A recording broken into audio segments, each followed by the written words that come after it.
v poslanski skupini Slovenske demokratske stranke smo se odločili sklicati nujno sejo odbora za delo, družino, socialne zadeve in invalide, ker smo prepričani, da prihaja na področju gradbeništva do velikih kršitev delovnopravne zakonodaje, ker morajo delavci delati po 12, 13, pa tudi do 15 ur na dan, v vseh vremenskih razmerah, v večini primerov nadurno delo ni v celoti plačano, še več. V zadnjem času delodajalci izsiljujejo tudi s podpisi izjav, s katerimi bi se morali delavci, če želijo podaljšati pogodbe, odpovedati regresu, malici in potnim stroškom.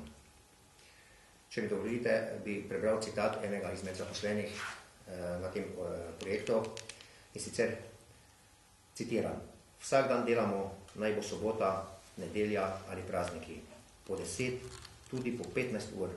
Delali smo že v vsakršnem vremenu in tudi, ko je bilo minus 15 stopinj pod ničlo. Sneži, a ljudje so na gradbišču milostini."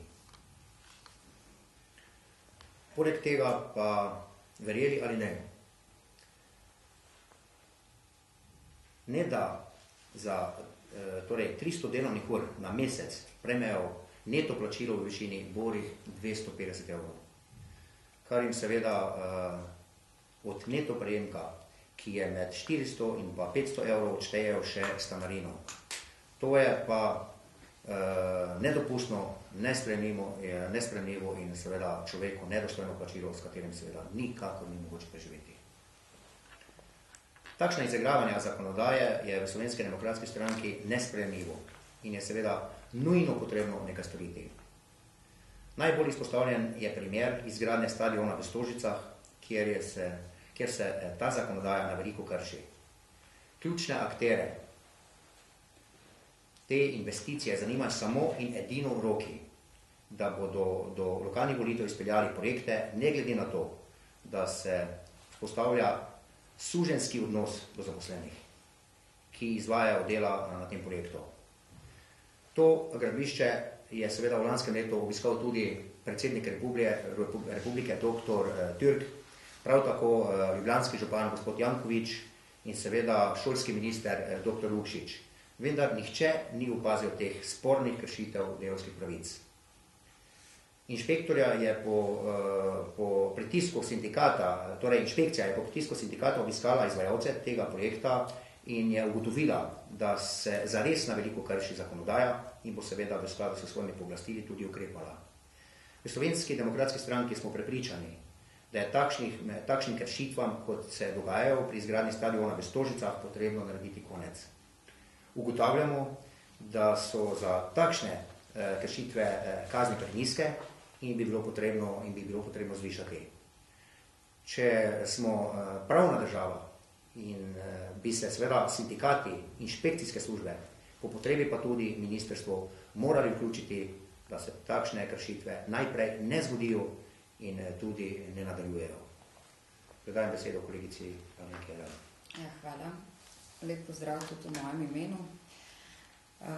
Vemo, da je gospodarska kriza velika in velikrat se v takih časih dogaja, da pač nekateri hodijo po robu, če hočeš to na nek način preživeti, je najbrž to pričakovano in razumljivo.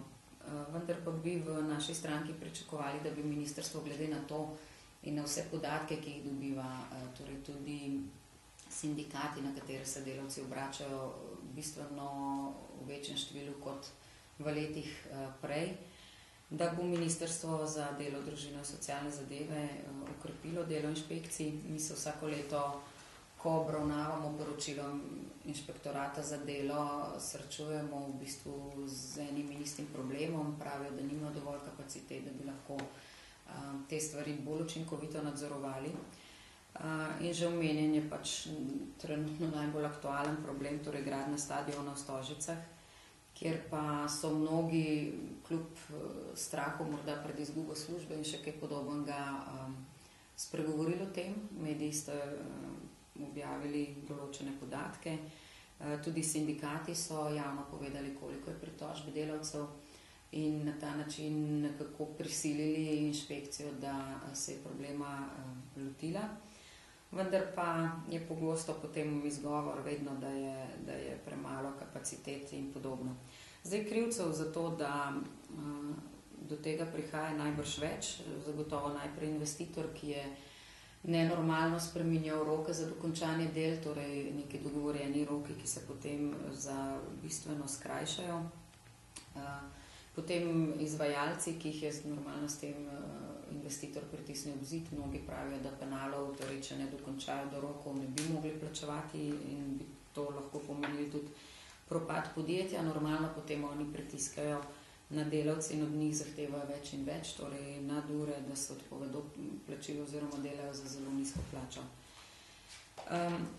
Tu je zagotovo na površje vedno priplava tudi problem neplačevanja del.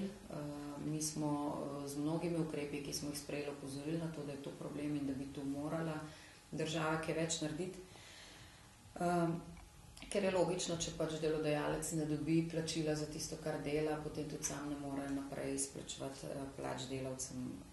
Jaz mislim, da tukaj vseeno ne kujejo dobičkov tako zelo, ker praktično, če ne dobijo plačano, tudi podjetnik, izvajalec nima kakšnega dobička.